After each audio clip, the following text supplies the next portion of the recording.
എൻ്റെ പ്രിയപ്പെട്ട വിദ്യാർത്ഥികളെ നമസ്കാരം. ഈ ഓപ്പൺ സ്കൂളിൽ പഠിച്ച് നേരിട്ട് +2 എഴുതി പാസ്സാവാൻ ഉദ്ദേശിക്കുന്നവർക്ക് വേണ്ടിയിട്ടുള്ള ഒരു കെമിസ്ട്രി ക്ലാസ്സാണ് ഇത്. തീരെ ബേസ് ഇല്ലാത്തവർക്ക് ഉള്ള ഒരു ക്ലാസ്. അപ്പോൾ തീരെ ബേസ് ഇല്ലാത്തവർ ഈ ക്ലാസ് അറ്റൻഡ് ചെയ്താൽ നിങ്ങൾക്ക് ചെറിയൊരു ബേസ് ഉണ്ടാവും കെമിസ്ട്രിയിൽ. അപ്പോൾ ആ ബേസ് ഇല്ലെങ്കിൽ കെമിസ്ട്രി പഠിക്കാനേ പറ്റില്ല. അപ്പോൾ കെമിസ്ട്രി എന്ന വിഷയം പഠിക്കാൻ ആവശ്യമായ ഒരു ബേസ് ഉണ്ടാക്കി തരിക എന്നാണ് ഈ ക്ലാസ്സിൻ്റെ ഉദ്ദേശം. അപ്പോൾ നിങ്ങൾ എല്ലാവരും ശ്രദ്ധിക്കുക. നമുക്ക് ക്ലാസ് ആരംഭിക്കാം. നിങ്ങൾക്ക് പലതരത്തിലുള്ള വസ്തുക്കൾ നമുക്ക് ചുറ്റിലും കാണാം, അല്ലേ? നമ്മൾ ഏറ്റവും ജീവിതത്തിൽ മൂല്യമുള്ളതും ഏറ്റവും അത്യാവശ്യമുള്ളതും നമ്മുടെ സൗന്ദര്യത്തിനും അതുപോലെ നമ്മുടെ ആരോഗ്യ സംരക്ഷണത്തിനും ഒക്കെ അത്യാവശ്യമായ ഒരു ദ്രാവകം നമുക്ക് അറിയുക ഏതാണെന്ന്? വെള്ളം, അല്ലേ? ആ വെള്ളത്തെക്കുറിച്ച്, വെള്ളം എന്താണ്? ഒരു ദ്രാവകമാണ്, അതൊരു വസ്തുവാണ്.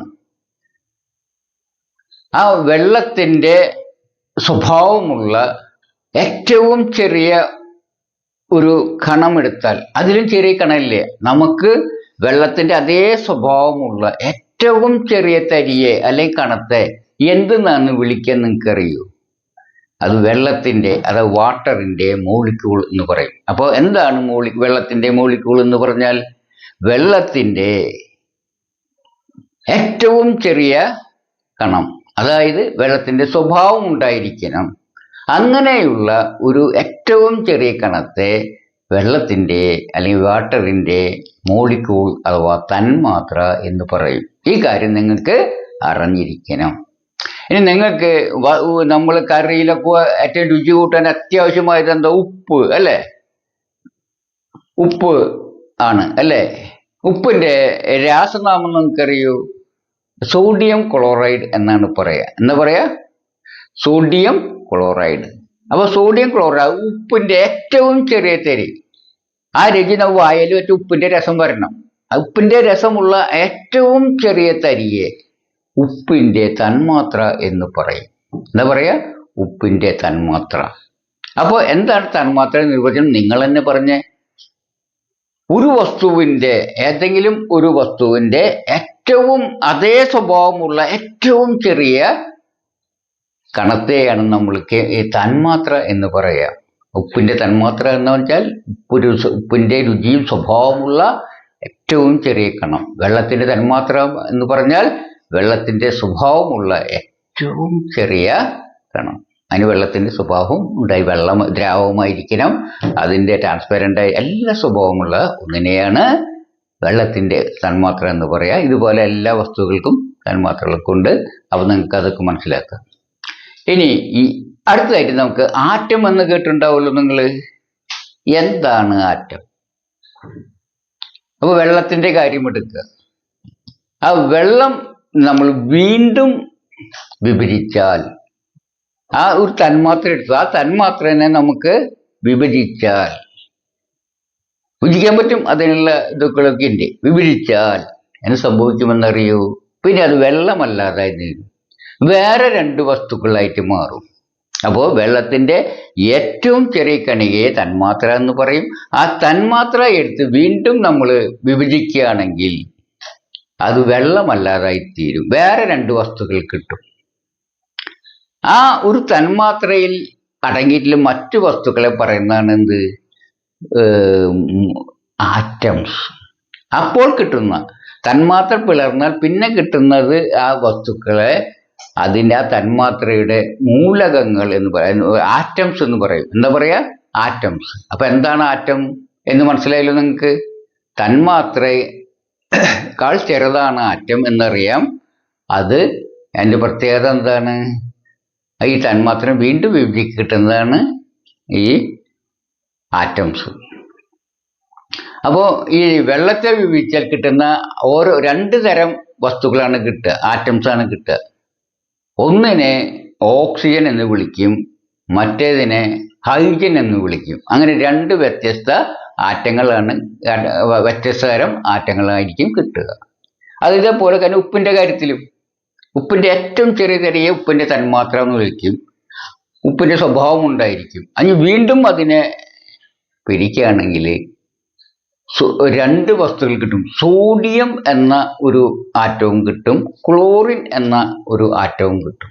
അതിന് ഉപ്പിന്റെ സ്വഭാവമേ ഉണ്ടായിരിക്കില്ലേ, അത് മാരകമായ വിഷങ്ങളാണ് രണ്ടും. അപ്പോൾ നിങ്ങൾക്ക് അപ്പോ സോഡിയം ക്ലോറൈഡ് എന്നാണ് പറയുക ഉപ്പിനെ. അതിൽ അപ്പോൾ ഈ സോഡിയം ക്ലോറൈഡിനെ വിഭജിച്ചാൽ ആ രണ്ട് വസ്തുക്കളായി മാറും. സോഡിയം എന്ന ഒരു വസ്തുവും ക്ലോറിൻ എന്ന വസ്തുവാണ് കിട്ടുക എന്ന് മനസ്സിലാക്കുക. അപ്പോൾ എന്താണ്, അപ്പോൾ ആറ്റങ്ങൾ കൂടിച്ചേർന്ന് തന്മാത്ര ഉണ്ടാകുന്ന ഒരു ഐഡിയ കിട്ടിയില്ലേ. അപ്പോൾ ഈ തന്മാത്രകൾ ചെറുതാണ് ആറ്റങ്ങൾ. ഇനി നമ്മൾ സോഡിയം ക്ലോറൈഡിന് രണ്ട് ആറ്റംസ് കിട്ടി നമുക്ക്. ഏതൊക്കെയാണ്? സോഡിയത്തിന്റെ ഒരു ആറ്റവും ക്ലോറിന്റെ ഒരു ആറ്റവും. ഇനി ഇവയെ മുറിക്കാൻ പറ്റില്ല എന്ന് ആദ്യം വിചാരിച്ചു, പിന്നീട് ചില പരീക്ഷണം നടത്തിയപ്പോൾ അവയെ മുറിക്കാമെന്ന് കണ്ടെത്തി. അതിൽ സോഡിയം എടുത്ത് വീണ്ടും നമ്മൾ മുറിക്കുകയാണെങ്കിൽ നമുക്ക് കണ്ടെത്തുക 3 പാർട്ടിക്കിൾസായി കിട്ടും. അത് ഒരു പാർട്ടിക്കിളിനെ പ്രോട്ടോൺ എന്ന് വിളിക്കും, മറ്റൊരു പാർട്ടിക്കിളിനെ ഇലക്ട്രോൺ എന്ന് വിളിക്കും, മറ്റൊരു പാർട്ടിക്കിളിനെ ന്യൂട്രോൺ എന്ന് വിളിക്കും. അപ്പോൾ സോഡിയം എന്ന ആറ്റത്തെ വീണ്ടും നമ്മൾ വിഭജിക്കുകയാണെങ്കിൽ അഥവാ പൊട്ടിക്കുകയാണെങ്കിൽ നമുക്ക് 3 തരം പാർട്ടിക്കിളാണ് കിട്ടുക. അവ ഏതാണ്? Electron, proton, neutron. ഇങ്ങനെ 3 പാർട്ടിക്കിൾ. ഇനി ക്ലോറിൻ എടുത്തിട്ട് എന്ത് ചെയ്യുക? അതിനെ വീണ്ടും നമ്മൾ ഇതേപോലെ പൊട്ടിക്കുകയാണെങ്കിൽ അതിലും കിട്ടുക ഇലക്ട്രോൺ, ന്യൂട്രോൺ, പ്രോട്ടോൺ. അപ്പോൾ ഇതുപോലെ നമ്മൾ വെള്ളത്തിന്റെ കാര്യം എടുത്തു. വെള്ളത്തിന്റെ കാര്യത്തിൽ വീണ്ടും നമ്മൾ പൊട്ടിയ ഹൈഡ്രജനും ഓക്സിജനും കിട്ടും വിചാരിക്കുക. ഈ ഓക്സിജനെ തട്ടിപ്പൊട്ടിച്ച് നോക്കുകയാണെങ്കിലും 3 തന്നെയാണ്. തട്ടിപ്പൊട്ടിക്കാൻ ഉദ്ദേശിച്ചത് അങ്ങനെയല്ല, അതിൻ്റെ രീതിയുണ്ട്. ചിറ്റിയൊന്നും അടിച്ചാൽ കിട്ടില്ല, അത്രയും ചെറുതാണ്, കണ്ണുകൊണ്ട് കാണാൻ പറ്റില്ല.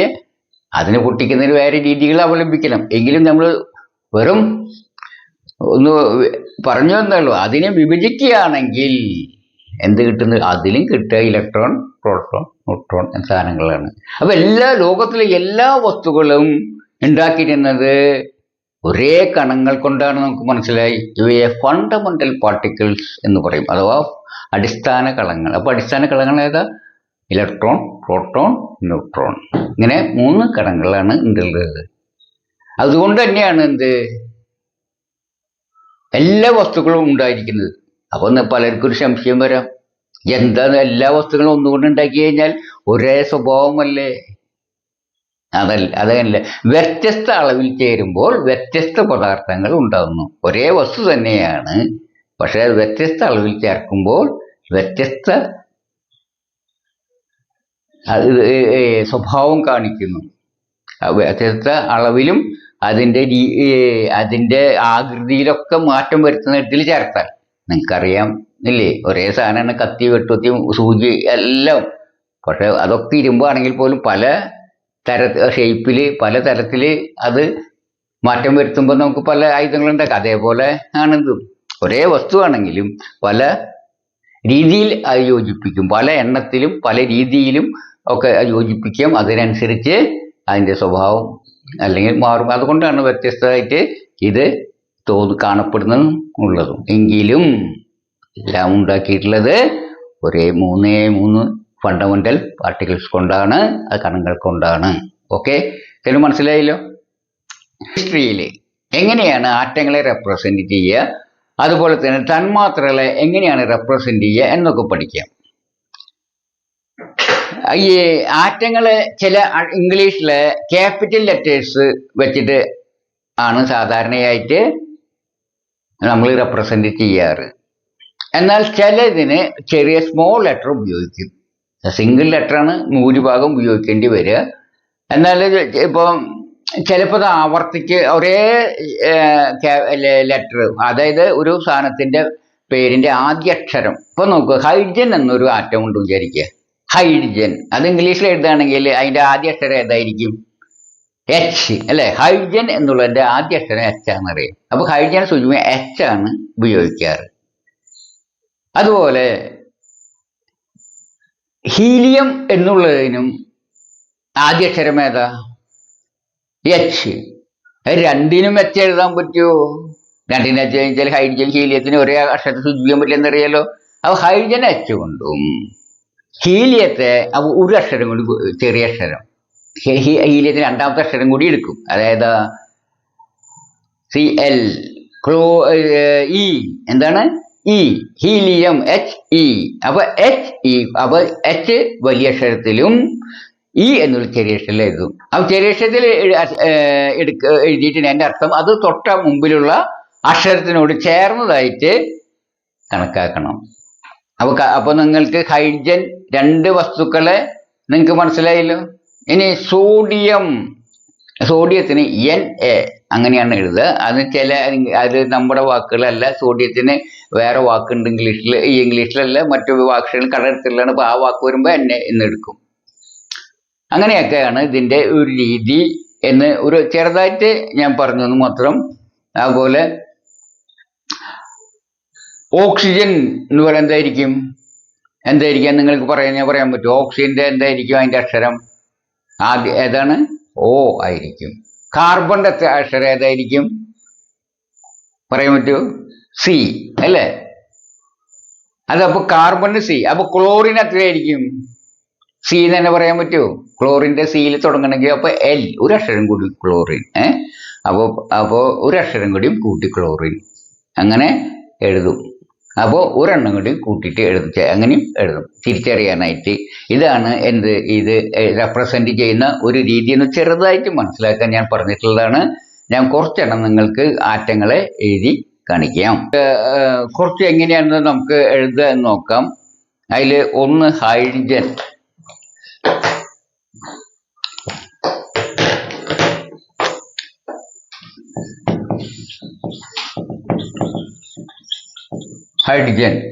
ഹൈഡ്രജൻ എന്നുള്ളത് ഒരു വാതകമായിട്ടുള്ള ഒരു മൂലകമാണ്. വാതകമായിട്ടുള്ള ഒരു വസ്തുവാണ്. നമുക്കറിയാം, നിങ്ങൾ പൂരപ്പറമ്പിലൊക്കെ ഇപ്പോൾ വളരെ ഉയരത്തിൽ പൊന്തി തന്നെ ബലൂണുകൾ കണ്ടിട്ടുണ്ടാവും. അത് ഹൈഡ്രജൻ ബലൂണുകളാണ്. പൊട്ടി അപ്പനെ മുകളിലേക്ക് പോകുന്നത് കാണാം ഇല്ലേ? ഹൈഡ്രജൻ അപ്പോൾ ഇപ്പം നിങ്ങൾക്ക് പേപ്പറിലൊക്കെ വായിക്കുന്നുണ്ടായിരിക്കും. ഹൈഡ്രജൻ കാർ നമ്മുടെ ഇവിടെ ഹൈഡ്രജൻ ഉപയോഗിച്ച് തീവണ്ടി വരാൻ പോകുന്നു എന്നൊക്കെ വായിച്ചിട്ടുണ്ടാവും, അല്ലെങ്കിൽ നിങ്ങൾ കേട്ടിട്ടൊക്കെ ഉണ്ടാവും അല്ലേ? അപ്പൊ ആ ഒരു ഏറ്റവും കനം കുറഞ്ഞ മൂലകമാണ് ഇത് ഹൈഡ്രജൻ. എന്താണ് ഏറ്റവും കനം കുറഞ്ഞ മൂലകം? ഏറ്റവും ഭാരം കുറഞ്ഞിട്ടുള്ളത് വസ്തുക്കളിൽ വെച്ച് ഏറ്റവും ഭാരം കുറഞ്ഞത് ഏതാണെന്ന് വെച്ചാൽ നിങ്ങൾ ഏതാ പറയാ? ഹൈഡ്രജൻ. അതൊരു വാതകമാണ്. ഏറ്റവും ഭാരം കുറഞ്ഞുള്ള വസ്തുവാണ് ലോകത്തിലെ ഈ ഹൈഡ്രജൻ. അതെങ്ങനെയാണ് റെപ്രസെന്റ് ചെയ്യുക? ഇതിലെ വലിയ അക്ഷരം H അല്ല, ഇത് H എന്ന അക്ഷരം കൊണ്ടാണ്. എന്താണ് H എന്ന അക്ഷരം? ഹൈഡ്രജൻ. ഇനി ഓക്സിജൻ.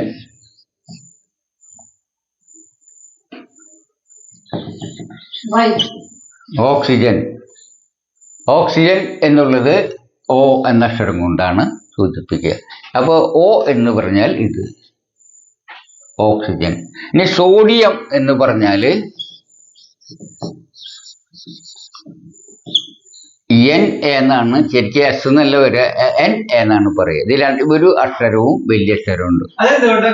അങ്ങനെ വന്നു വെച്ചാല് അതിന് കാരണം എന്താ വെച്ചാല് Nൽ ആരംഭിക്കുക ഒന്നിൽ കൂടുതലുണ്ടെങ്കിൽ ഒരെണ്ണത്തില് N കൊടുക്കും, മറ്റേ എണ്ണത്തില് ഇതും കൊടുക്കും, ഒരു ചെറിയ അക്ഷരം കൂടി കൊടുക്കും. ഇനി ഇപ്പോ N ഉദാഹരണം പറയുകയാണെങ്കിൽ നൈട്രജൻ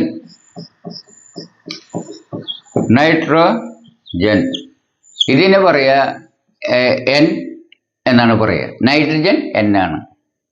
അപ്പൊ സോഡിയത്തിനും N എന്ന് കൊടുക്കാൻ പറ്റില്ലല്ലോ. അപ്പോ ഒരു അക്ഷരം കൂടി കൂട്ടി കൊടുക്കും. ഫസ്റ്റ് അക്ഷരമാണ് എല്ലാത്തിന്റെയും ഫസ്റ്റ് അക്ഷരം. ചില വാക്കുകൾ ഇതിന് വേറെ ഇപ്പൊ നോക്കുകയാണെങ്കിൽ ഈ അയേൺ അപ്പൊ അയേൺ എന്നുള്ളത് ഇരുമ്പ്. അപ്പൊ അതിനെ കൊടുക്കാൻ ചോദിക്കുക. പക്ഷെ അതിൽ വേറെ വാക്കുണ്ട്. അതിന് ഈ ഫെറിക് എന്നൊക്കെ പറഞ്ഞ ഇരുമ്പ് എന്ന അർത്ഥത്തിലാണ്. അപ്പൊ ഫെറിക് അല്ലെങ്കിൽ ഫെറസ് എന്നൊക്കെ പറഞ്ഞാൽ ഇതിന്റെ അങ്ങനെയാണ് വരിക. ആ അർത്ഥത്തില് ഇതില് പറയാ Fe അങ്ങനെയാണ് പറയുക. അങ്ങനെ ചില വാക്കുകൾ അതുകൊണ്ടാണ് അങ്ങനെ വരുന്നത് കേട്ടോ. ഓക്കെ.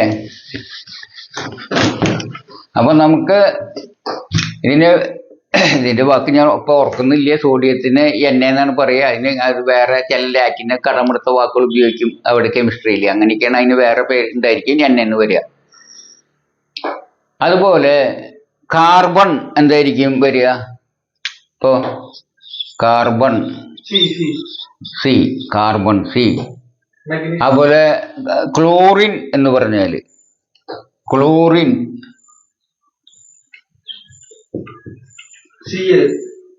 ഇതിന് സി എൽ എന്നാണ് വരിക. ഈ അക്ഷരം എടുക്കുന്നത് വേറെ അക്ഷരമാണ് എടുക്കുന്നത് സി എൽ. മനസ്സിലായ? അപ്പൊ ഈ രണ്ടാമത് എടുക്കുന്ന അക്ഷരം എന്നുള്ളത് ഒരേപോലത്തെ വരുമ്പോ ഒരെണ്ണത്തിന് ഒരു അക്ഷരം കൊണ്ട് കൂടുതൽ എടുക്കും. അങ്ങനെ ക്ലോറിനാണ് അത് സി എൽ എന്ന് വന്നിട്ടുള്ളത്. അപ്പൊ ഇതാണ് എന്ത്? മെഗ്നീഷ്യം എന്നുള്ളത് മെഗ്നീഷ്യം എം ജി ഇങ്ങനെയൊക്കെയാണ് എടുക്കുക. അതെ, നിങ്ങൾക്ക് ഒരു ചെറിയൊരു ഐഡിയ കിട്ടിയില്ലേ? ആ ഒരു ചെറിയ ഐഡിയയാണ് ഉദ്ദേശിക്കുന്നുള്ളൂ. വിശദമായിട്ടൊന്നും ഞാൻ എടുക്കാൻ ഉദ്ദേശിക്കുന്നില്ലേ. എന്തായാലും ഈ അക്ഷരങ്ങൾ കൊണ്ടാണ് ഏത് കെമിസ്ട്രിയിൽ ആറ്റങ്ങളെ സൂചിപ്പിക്കുക. അപ്പൊ നിങ്ങൾ ഇനി എച്ച് എന്ന് കണ്ട എന്നത് വായിക്കണം, ഹൈഡ്രജൻ വായിക്കണം. പിന്നെ ഓന്ന് കണ്ടു കഴിഞ്ഞാൽ ഓക്സിജൻ വായിക്കണം. എൻ എന്ന് കണ്ടാൽ സോഡിയം എന്ന് വായിക്കണം. എന്ന് കണ്ടാൽ നൈട്രജൻ വായിക്കണം. സി എന്ന് കണ്ട കാർബൺ വായിക്കണം. ക്ലോറിന് സി എൽ എന്ന് കണ്ട ക്ലോറിൻ വായിക്കണം. എം ജി എന്ന് കഴിഞ്ഞാൽ മഗ്നീഷ്യം വായിക്കണം. ഇതുപോലെ വായിക്കണം എന്ന് മനസ്സിലായല്ലോ. ഇനി ഇതിന്റെ ഒരു ലിസ്റ്റ് നിങ്ങളുടെ ടേബിളിൽ എന്ന് പറഞ്ഞിട്ടുണ്ട്. പീരിയോഡിക് ടേബിൾ എന്ന് പറഞ്ഞ ഒരു ടേബിൾ കിട്ടും. നിങ്ങളതിപ്പോ ഞാൻ എടുക്കേണ്ട കാര്യം, നിങ്ങളിതിപ്പോ ഈ യൂട്യൂബിലോ മറ്റോ അല്ലെങ്കിൽ നെറ്റിലൊക്കെ പോയി കഴിഞ്ഞിട്ട് നിങ്ങൾ ഡൗൺലോഡ് ചെയ്ത് എടുക്കാൻ പറ്റും. ChatGPT അങ്ങനത്തെ കുറേ ഇന്നിപ്പോൾ എല്ലാ ഇതും ഉണ്ടല്ലോ. അവിടെ പോയിട്ട് ഒരെണ്ണം ഡൗൺലോഡ് ചെയ്തെടുത്തു കഴിഞ്ഞാൽ അതിലെ പേരുകളും അക്ഷരങ്ങളൊക്കെ നിങ്ങൾക്ക് പഠിക്കാം. അല്ലെങ്കിൽ ഞാൻ ഇതിൻ്റെ ഒരു ടേബിൾ വേണമെങ്കിൽ നിങ്ങൾക്ക് വേണ്ടിയിട്ട് ഒരെണ്ണം അപ്ലോഡ് ചെയ്യുകയും ചെയ്യാം. ഓക്കെ, ഇനി നമുക്ക് എങ്ങനെയാണ് ഇപ്പോൾ സോഡിയം ക്ലോറൈഡ് ഉപ്പിൻ്റെ ഇത് സോഡിയം ക്ലോറൈഡ് ആണെന്ന് ഞാൻ പറഞ്ഞു. അതിനെ പറയാം രാസനാമം അഥവാ കെമിക്കൽ ഫോർമുല എന്നാണ് പറയാം. അപ്പോൾ ഉപ്പിൻ്റെ രാസനാമം ഏതാ? Sodium chloride. Sodium chloride. അപ്പോൾ അതെങ്ങനെയാണ് സോഡിയം ക്ലോറൈഡ് എന്ന് എഴുതുക എന്ന് കാണിക്കുക. അത് നിങ്ങളൊന്ന് ശ്രദ്ധിക്കുക. ഇതൊന്നും ഇപ്പോൾ ഞാൻ ഒന്ന് എഴുതി കാണിക്കാം. ഇപ്പോൾ സോഡിയം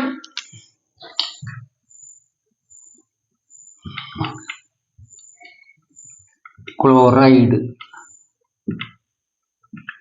സോഡിയം ക്ലോറൈഡിന്റെ ഒരു തന്മാത്ര എടുത്തു. സോഡിയം ക്ലോറൈഡിന്റെ ഒരു തന്മാത്ര എടുത്താൽ അതിൽ രണ്ട് വസ്തുക്കൾ ഉണ്ടായിരുന്നു പറഞ്ഞ. ഏതാണ് വസ്തുക്കൾ ഉണ്ടാവുക? സോഡിയവും ക്ലോറിനും. ഏതുണ്ടാവുക? സോഡിയവും ക്ലോറിനും. സോഡിയത്തിന്റെ എത്രയാണ് അതിന്റെ എഴുതുന്നതിന്? സോഡിയത്തിന് എഴുതുക N. ക്ലോറിൻ എന്നതിന് എഴുതുക Cl. അപ്പൊ NaCl എന്നുള്ളത് കണ്ട സോഡിയം ക്ലോറിൻ എന്നല്ല വായിക്കുക, ക്ലോറൈഡ്. അവസാനം വരുന്നതിനെ ID ചേർത്ത് വായിക്കും, സോഡിയം ക്ലോറൈഡ്.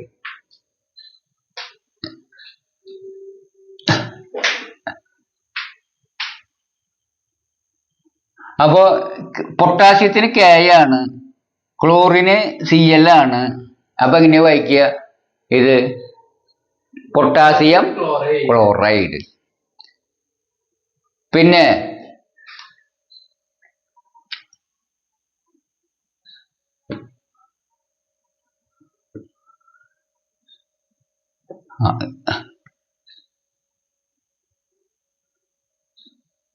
അങ്ങനെ ആണ് വായിക്കുക എന്ന് മനസ്സിലായി. അതുപോലെ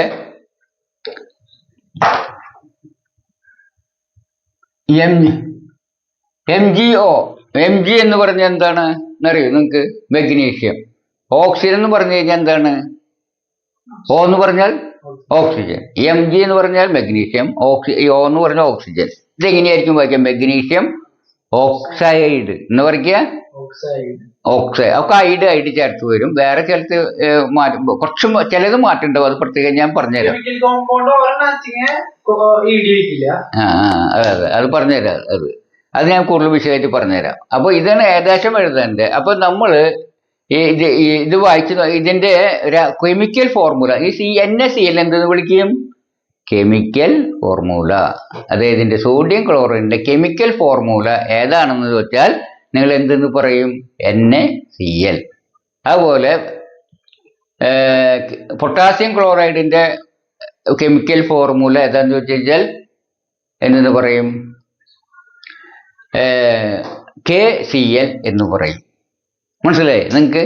അതാണ് കെമിക്കൽ ഫോർമുല. കെമിക്കൽ ഫോർമുല നോക്കിക്കഴിഞ്ഞാൽ അതിലുള്ള മൂലകങ്ങളുടെ ഏതൊക്കെ മൂലങ്ങളാണ് ആ ഇതിലുള്ളതിനെ കിട്ടും. ഇതെന്തായിരിക്കും? ഇത് ഒക്കെ ഇതിൽ സോഡിയം, ഇതിലെന്താണത്? സോഡിയം എന്നുള്ളത് ആറ്റമാണ്. സോഡിയം എന്നുള്ളത് ആറ്റമാണ്. ക്ലോറൈഡ് എന്നുള്ളത് ആറ്റമാണ്, അല്ലേ? പക്ഷെ NaCl എന്നുള്ളത് ഈ ആറ്റങ്ങൾ കൂടിച്ചേർന്നുണ്ടായ, അപ്പൊ NaCl എന്തായിരിക്കും? നിങ്ങളെ പഠിപ്പിച്ചനുസരിച്ച് ഈ ആറ്റങ്ങൾ കൂടിച്ചേർന്നിട്ട് എന്തുണ്ടാവുക? നമ്മൾ തന്മാത്ര ഉണ്ടാവും, അല്ലേ?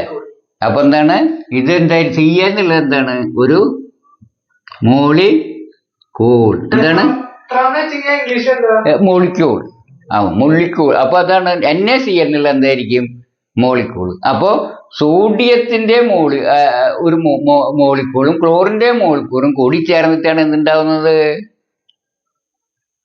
സോഡിയം ക്ലോറൈഡ് എന്ന മോളിക്യൂൾ ഉണ്ടായത്. ആ മോളിക്യൂൾ ഫോർമുലയാണ് NaCl എന്തെന്ന് പറയുക? Molecular formula. എന്താ പറയാ? ആ മോളിക്യൂൾ ഫോർമുലയാണ് ഇത് എഴുതിയത്. അപ്പൊ മോളിക്യൂൾ ഫോർമുല ഇത് നമ്മള് ഫോർമുല എഴുതുകയാണെങ്കിൽ എന്താ ഗുണം? ആ NaCl അതിലുള്ള മോളിക്യൂൾസ് ഏതാണെന്ന് ഫോർമുല, മോളിക്കുലാർ ഫോർമുല. ആ മോളിക്കുലാർ ഫോർമുല നോക്കിക്കഴിഞ്ഞാൽ നമുക്ക് എന്തറിയാം? അതിലെ ഏതെല്ലാം ആറ്റംസ് കൂടിച്ചേർന്നിട്ടാണെന്ന് അറിയാം. ഓക്കെ, മനസ്സിലായില്ലോ? അപ്പോൾ ഇതാണ് മോളിക്കുലർ ഫോർമുല. ഇതിൽ KCl എന്ന് വെച്ച് കഴിഞ്ഞാൽ അതിൽ പൊട്ടാസ്യം ക്ലോറൈഡ്. അപ്പൊ എന്തൊക്കെ അടങ്ങിയിട്ടുള്ളതാണത്? ക്ലോറൈഡ്. മാഗ്നീഷ്യം ഓക്സൈഡ് എന്ന് പറഞ്ഞാൽ ഓക്കെ, മനസ്സിലായല്ലോ? അപ്പോൾ ഇത് എഴുതുന്നതിന് ഓരോ കണക്കുകളൊക്കെ ഉണ്ട്. അപ്പൊ അതിന് മുമ്പായിട്ട് നിങ്ങൾ എന്ത് പഠിക്കേണ്ടത്? എന്താണ്? കെമിക്കൽ അതിലും ഇതിനെ എഴുതുന്നത് ഇങ്ങനെയാണ്. അത് നോക്കി കഴിഞ്ഞാൽ പെട്ടെന്ന് പിടികിട്ടും എന്തൊക്കെയാണെന്ന്. അപ്പൊ ഇത് എഴുതുന്ന കുറച്ച് പഠിക്കാനുണ്ട്.